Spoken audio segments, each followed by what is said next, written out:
മക്കയും മദീനയും വിശുദ്ധ നഗരങ്ങളാണ്. ഇവിടെ അമുസ്ലിങ്ങൾക്ക് പ്രവേശനമോ ഇല്ലെങ്കിൽ അവിടെ സ്ഥാപനങ്ങൾ നടത്താനുള്ള അനുമതി ഒന്നും തന്നെ ഇതുവരെ ഇല്ലായിരുന്നെങ്കിൽ അതിന് മാറ്റം വരികയാണ്.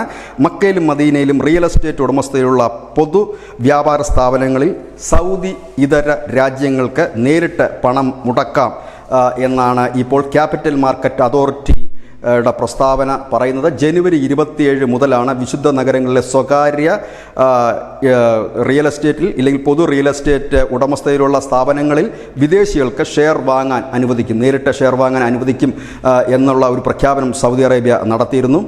അതായത് നഗരത്തിൽ ഇതുവരെ അമുസ്ലിങ്ങൾക്ക് നേരിട്ട് സ്വത്ത് കൈകാര്യം ചെയ്യാനോ സ്വത്ത് കൈവശം വെക്കാനോ നിരോധനമുണ്ടായിരുന്നു. പക്ഷേ എല്ലാവരും ലോകത്തെമ്പാടുമുള്ള നിക്ഷേപകർ കൂടുതൽ ആഗ്രഹിക്കുന്നത് സൗദി അറേബ്യയിലെ മക്കയിലും മദീനയിലും ആണ്. അവർക്ക് ഏറ്റവും വിശ്വാസ്യത ഉള്ള സ്ഥലങ്ങൾ, ഈ പണം മുടക്കുന്നതിന് വിശ്വാസ്യത ഉള്ള സ്ഥലങ്ങൾ, അവിടേക്കാണ് ഇപ്പോൾ ഇത് തുറന്ന് കൊടുത്തിരിക്കുന്നത്. അതിൻ്റെ പ്രധാന കാരണം ഇതൊരു തീർത്ഥാടന കേന്ദ്രം കൂടിയാണ്. ഒപ്പം തന്നെ അവിടെയുള്ള ഹോട്ടൽ ബിസിനസ് അടക്കമുള്ള മറ്റു സേവനങ്ങൾക്ക് സ്ഥിരതയാർന്ന ഒരു വരുമാനം ലഭിക്കും. അതുകൊണ്ട് തന്നെയാണ് ലോകത്തെ വൻകിട കമ്പനികളെല്ലാം തന്നെ ഇത് നോക്കിയിരുന്നത്. അവിടത്തേക്കാണ് ഇപ്പോൾ ഇത് ഷെയർ ഓപ്പൺ ചെയ്ത് കൊടുത്തിരിക്കുന്നത്. 2024 മുതൽ ഇത്തരത്തിലൊരു നീക്കം സൗദി അറേബ്യ നടത്തുന്നുണ്ട്.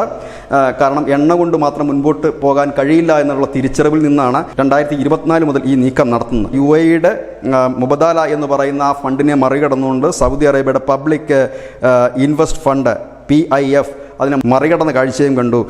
$12 ബില്യൺ ഫണ്ട് രൂപീകരിക്കാൻ, അതായത് വിദേശ നിക്ഷേപങ്ങളിലൂടെ സൗദി ആഗ്രഹിച്ചെങ്കിൽ ഇപ്പോൾ അത് $30 ബില്യൺ കടന്നിരിക്കുകയാണ്. അതായത് വിദേശത്തു നിന്നുള്ള നിക്ഷേപം നേരിട്ട് സ്വീകരിക്കുന്നതിലൂടെ നിക്ഷേപ സൗഹൃദ രാജ്യമാക്കി സൗദി അറേബ്യ മാറ്റുക, ബിസിനസ്സുകൾ കൂടുതലായി വളർത്തുക, എണ്ണയിൽ നിന്നും മാത്രമുള്ള വരുമാനം നോക്കിയിരിക്കാതെ മറ്റ് ബിസിനസ്സുകളിലേക്ക് നീങ്ങുക. നമുക്കറിയാം ഖത്തർ ഉൾപ്പെടെയുള്ള രാജ്യങ്ങളിൽ ലോകകപ്പും മറ്റുമൊക്കെ നടത്തി മുഖം മിനുക്കുന്നതും ഈ ഒരു കാര്യത്തിന് വേണ്ടി തന്നെയാണ്. UAE കുറച്ചുകൂടി അഡ്വാൻസായി മുൻപോട്ട് പോവുകയും ചെയ്ത കാഴ്ചയാണ്. അതിന് തൊട്ടു പിന്നാലെ വളരെ വേഗം കുതിക്കുന്ന ഒരു രാജ്യമായി സൗദി അറേബ്യ മാറുന്നു. അവിടുത്തെ കർശനമായ നിയമങ്ങളെല്ലാം മാറ്റുന്നത് നമ്മൾ കണ്ടിട്ടുണ്ട്. സ്ത്രീകൾക്ക് ഡ്രൈവിംഗ് ലൈസൻസ് നൽകുന്നതും ഒപ്പം തന്നെ പാർക്കുകളും സിനിമാശാലകളും മറ്റുമൊക്കെ അവിടെ നിർമ്മിക്കുന്നതുമൊക്കെ. അതായത് ലോകത്തിൻ്റെ മുഴുവൻ ശ്രദ്ധയും സൗദി അറേബ്യയിലേക്ക് കേന്ദ്രീകരിക്കുകയാണ് ഇപ്പോൾ സൗദി ഭരണാധികാരികൾ.